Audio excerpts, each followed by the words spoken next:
Hello, welcome to Soulprint Intuitive Tarot. It is December the 23rd, and my name is Cindy. I'm very glad that you have found a couple of moments in like the busiest time of the year to spend a few of them with me. So just very grateful for that and appreciate it very, very much. All right, so today I thought what I would do is there's sort of three really different areas that I want to take a look at. So what I thought I would do is we'll just go through those three different questions and we'll see what Spirit has to say. At the end of this video, I have a message that has been channeled from Spirit for my viewers. So if you're interested, stick around for that. I'll just carry straight on. All right, so my first question. So you've got Nancy Pelosi and Mitch McConnell kind of in a tug of war right now. Okay, they're kind of in a place where it's sort of like they're waiting to see who's going to blink first. So I want to take a look at that.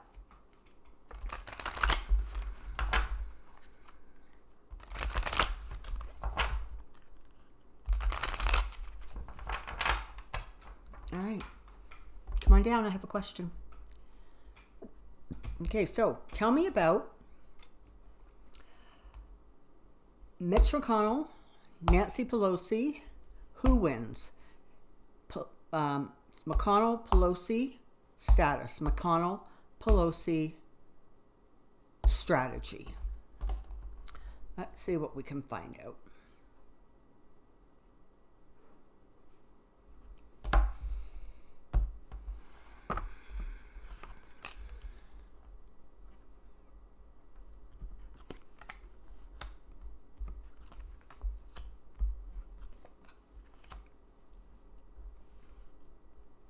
So part of what you have here is you have one person in a position of respect and authority and law and truth on her side. And you have someone who is sort of in a continual defensive posture because they are apparently beholden to a side that wants to just confuse things, wants to not be fair, wants to shove this through for their own benefit, and sort of the heck with everybody else and what is actually fair. So Mr. McConnell has kind of over time developed this sort of personality, and I'm not quite sure why he thinks it's flattering to him, but apparently he does. And he thinks that sort of just being a flat out obstructionist, just saying no to everything, is going to serve him. It's going to work for him. And I don't personally see that it's going to work for him. He has an election coming up and he probably needs to be a little bit more careful. But that's the role he's playing. He is just going to stall and drag out everything. And when that doesn't work anymore, well, then he's just going to cram it through as fast as he can to get this over with and off his plate. So you have two very different sort of strategies going on here. So let's see. What can we find out about this? Yeah. Okay. So, you know, again, you've got a lot of illusion and you know, disillusion and confusion. And honestly, that it really is the truth that Republicans' whole method of dealing with this is to just simply keep on muddying the waters so that people just get so sick and tired of it, they just can't even anymore. And so that's what they're doing. And they're literally banking on the fact that they will annoy and aggravate so many people that people will just simply stop paying attention.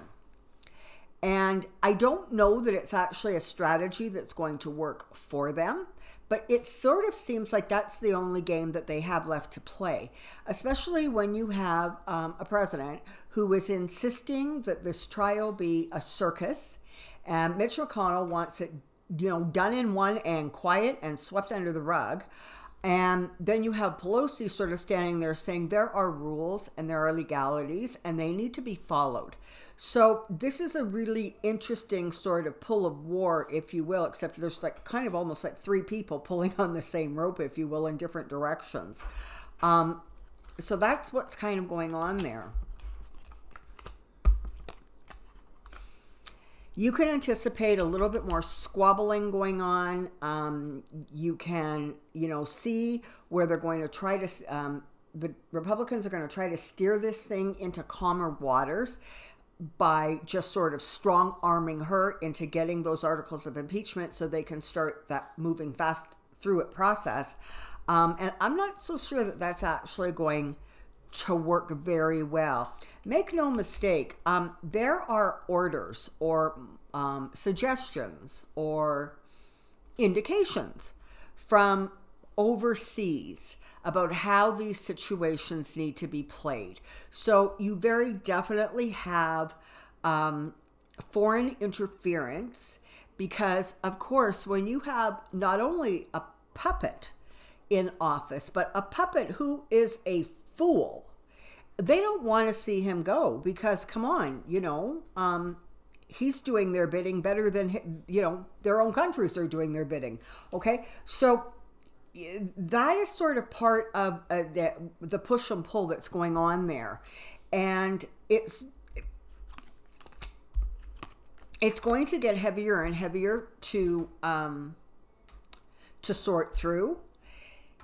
And again, in some ways, they really, not only are they on the wrong side of history with this, but they're actually on the wrong side of many of their own constituents on this.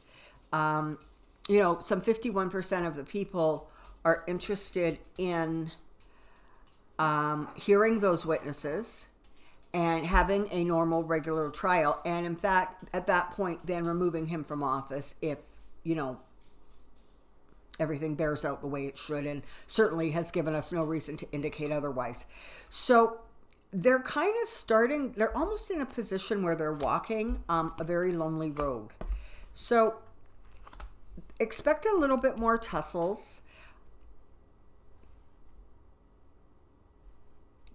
There's almost going to be a bit of a compromise made in order to bring these two sides together. And I can see that sort of taking place sort of over the Christmas break.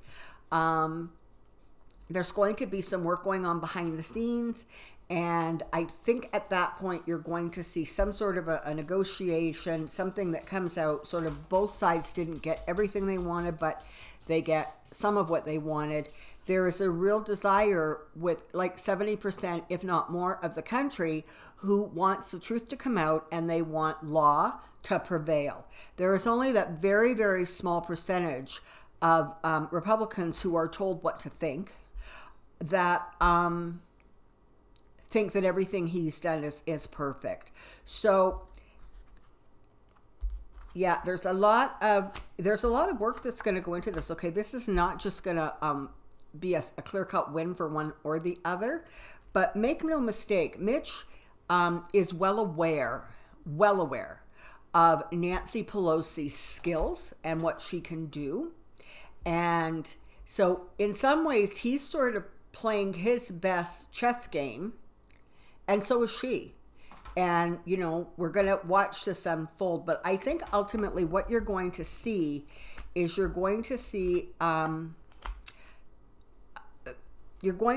this thing actually gets to the Senate, you're going to see sort of a blending of both. Not as fulsome as some would like, but yet not as fast and speedy as others would like. So that's kind of the energy and the dimensions that are going on right now. But remember, I'm not all that convinced that there is not going to be something kind of explosive that comes out on Trump in the next while. I don't know what that means. It could be, a few weeks, maybe as long as a couple months. But that information, when it comes out, is actually going to be so explosive and so damaging that I'm not sure if there's a way to recover from this. I really don't know that there will be for him. So, I think reasonable people understand that he is not going to be convicted in the Senate. And so, that's kind of the reality. Does that mean that you're stuck with him till till 2020 or till November? Well, maybe and maybe not, because Trump is in for several very, very bumpy months. And the energy of 2020 is not going to be particularly helpful to him. Okay, next. So this is really cool. I heard this the other day. The FBI have joined the efforts of the RCMP, so the Royal Canadian Mounted Police. Ivanka Trump is under investigation in Vancouver for business dealings connected with the Trump International Hotel and Tower. I'm not even sure if that building actually still carries the name Trump. If I have any viewers in the Vancouver area, let me know, because for some reason at the back of my head I'm thinking that it's not even called a Trump Tower anymore, because there was a great deal of pushback against that. So I want to just take a look at Ivanka and see what is going on in her little world. Well, secrets sit at the bottom of it.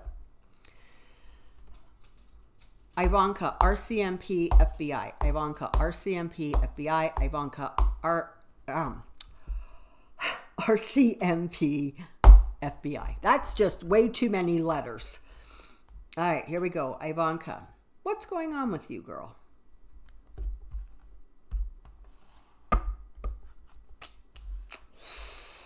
Oopsie, oopsie. Okay. Well, she's in a wee little bit of trouble. She's not used to not being able to sort of wiggle out the sort of legal predicaments or jams that she gets herself into. This one is not looking quite so promising for her. She is sort of being, in some ways, she's being really left out in the cold. Like, she knows that this is going on, but she can't get any more details or information on it. And so she's not really sure. And everybody knows there have always been dirty dealings with that family, and the way they finance their buildings, the way they sell space in their buildings, etc. So the investigation is sort of bringing up a bit of a treasure trove. And in some ways, that investigation is proving very, very fruitful and giving a nice sort of blueprint, if you will, to the way that company operates and some of their normal scams, if you will. The people investigating it are getting a nice, clear picture of what goes on. And so that's going to prove interesting.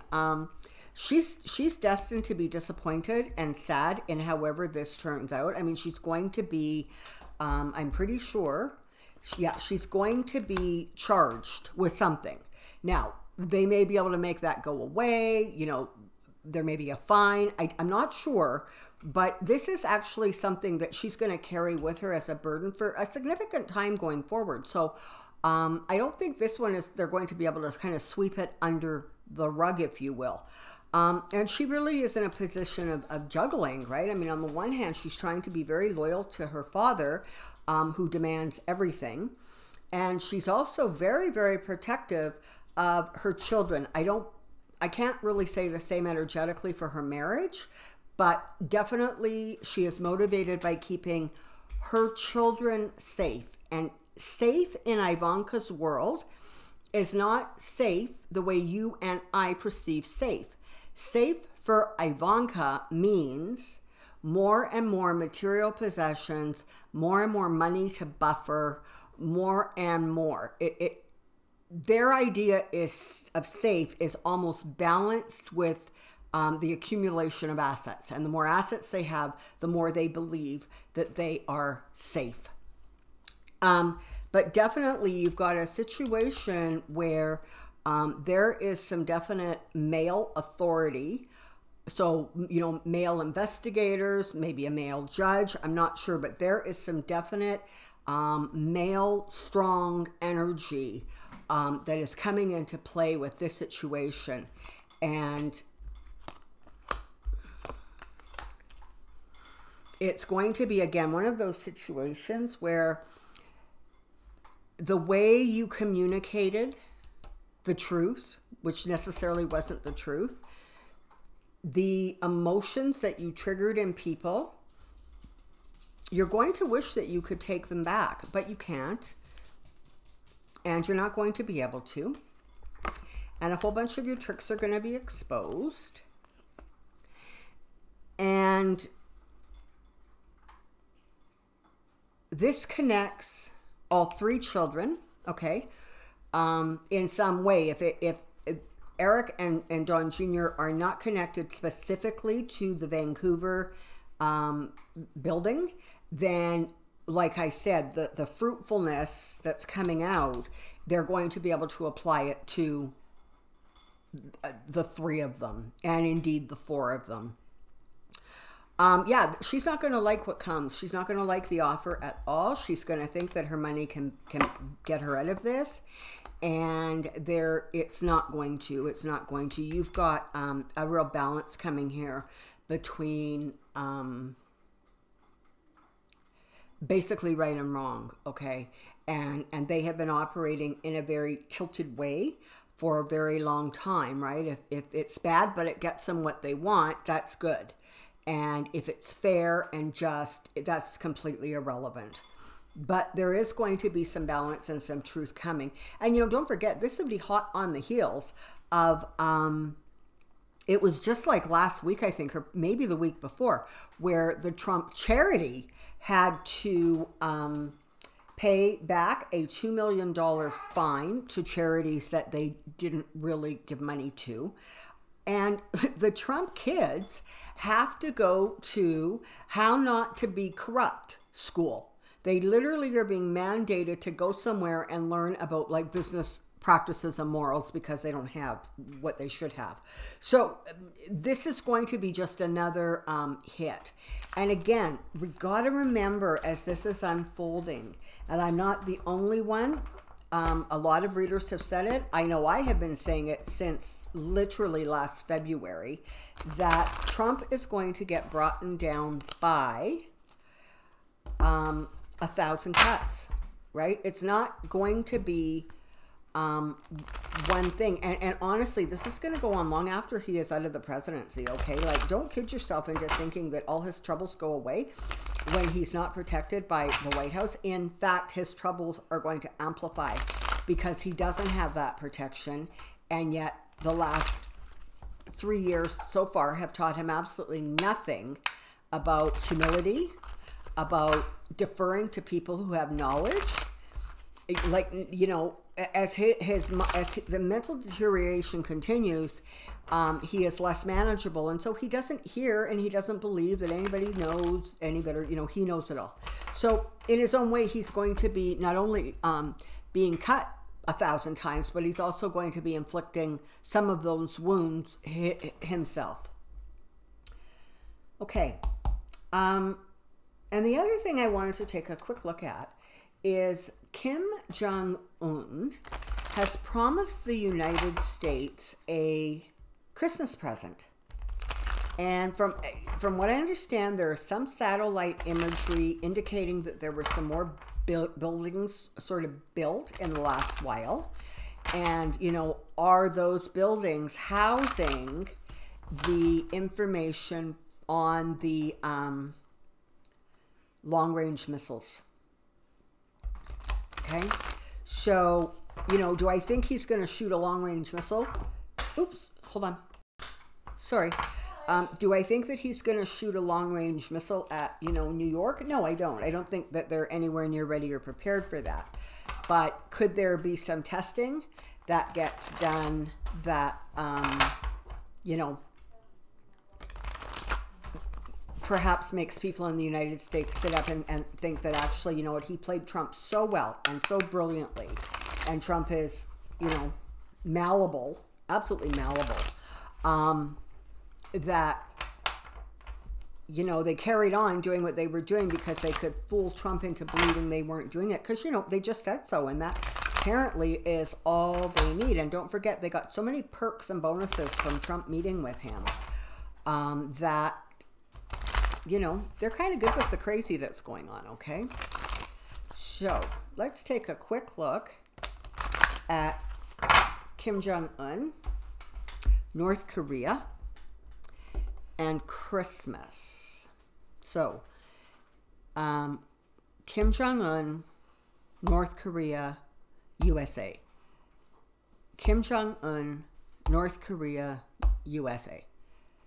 Kim Jong-un, North Korea, USA. I gotta say, for some reason today, my words connected to these taps seem to be including a great deal of words and a great many letters. All right.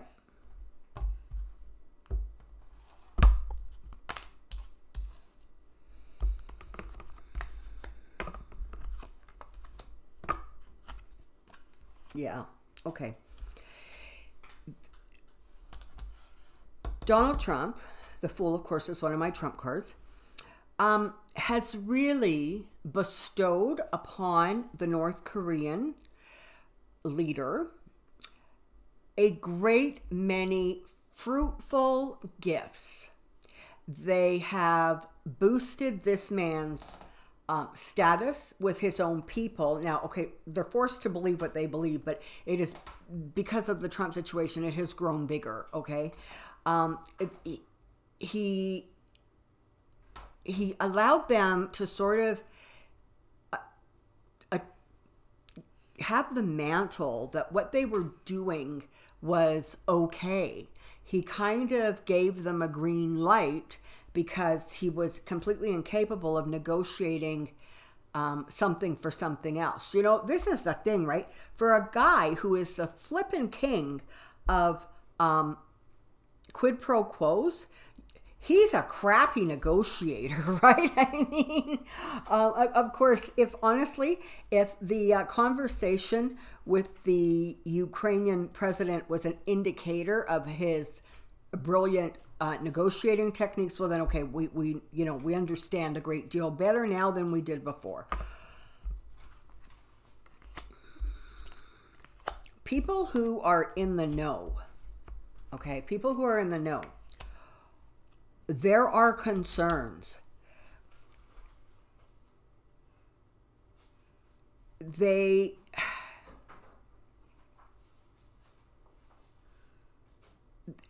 don't have, North Korea does not have all of the resources that they need to make this project brilliantly successful in a very short period of time.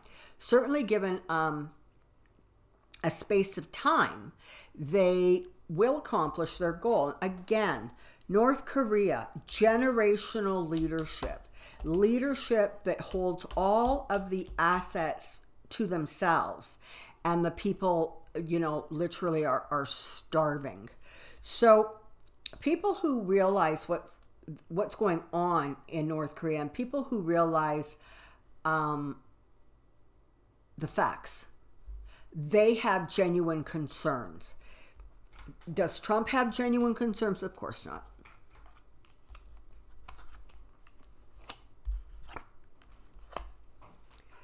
So for right now, I think there's actually going to be some sort of a Christmas or right around Christmas event. If they have long-range missiles, I would say it may just be a blast off of one to test it.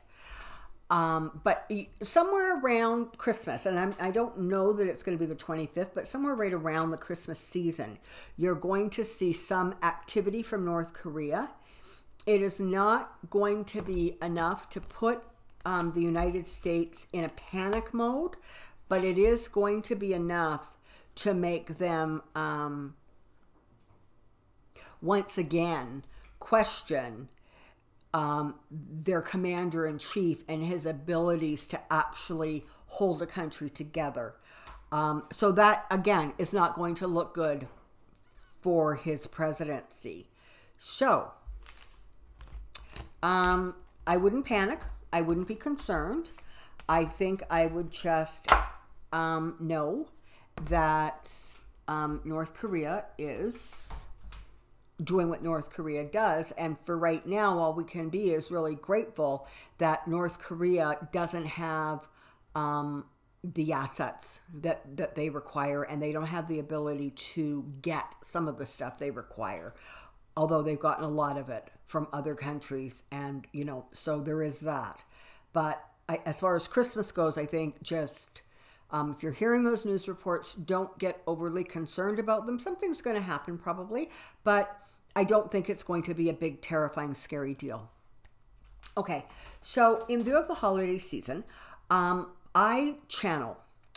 So I am able to connect quite directly with higher vibrational energy beings. And so I asked if there was a message that I could send out to my viewers that perhaps might give them a sense of hope or lift their spirits during this Christmas season, because for, you know, as many people who are doing, you know, rum punch and eggnog and shortbread cookies and family and outings and gatherings, there are just as many people who are having hard Christmases. Either they don't have a support system around them, or they are not able to connect with that, you know, that support system. There's always two sides. And so during this holiday season, I wanted to pass on to see if Spirit had something to pass on that would be helpful to all of my viewers. And this is the message I got. Or this is the message that has been channeled. So I asked basically I asked Spirit what their Christmas wish for us was. And this is the answer. Our highest prayer is that you come to see yourselves in the same light that you are seen by us. You would then see the brilliant beings of loving energy who are perfect for the moment they are in, and to playfully and with delight embrace the journey they have chosen to travel. You would see a soul of divine beauty and perfect light who makes free will choices in every moment. You are not one-dimensional beings, but incredible reflections of all there is. Just think about that for a second. Incredible reflections of all there is, all there ever was, and all that shall ever come to be. You are of the light, you are from the light, and you are enveloped in the light. This is your true self, and that self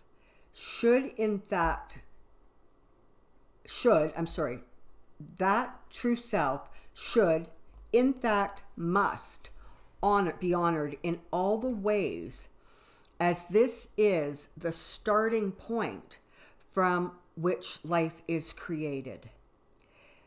There is an expression, you are what you eat. Spirit is suggesting that that expression becomes, you are what you think. You are surrounded with love and light as you reflect on these words and the truths they hold for you. So, continue to spread your brilliant white light wherever your heart wants it to go. Think of others during this holiday season and take the time to sit back, enjoy, and decompress. From my household to every one of yours, I wish you the very, very best holiday season. I hope you enjoy whatever you're doing, however you're doing it, what you celebrate, who you embrace. Just take the time and just sort of stay in a place of gratitude. And that would be my hope for you. Okay, so please take care, be well, and I will see you again soon, probably shortly after Christmas. Bye-bye now. Merry Christmas!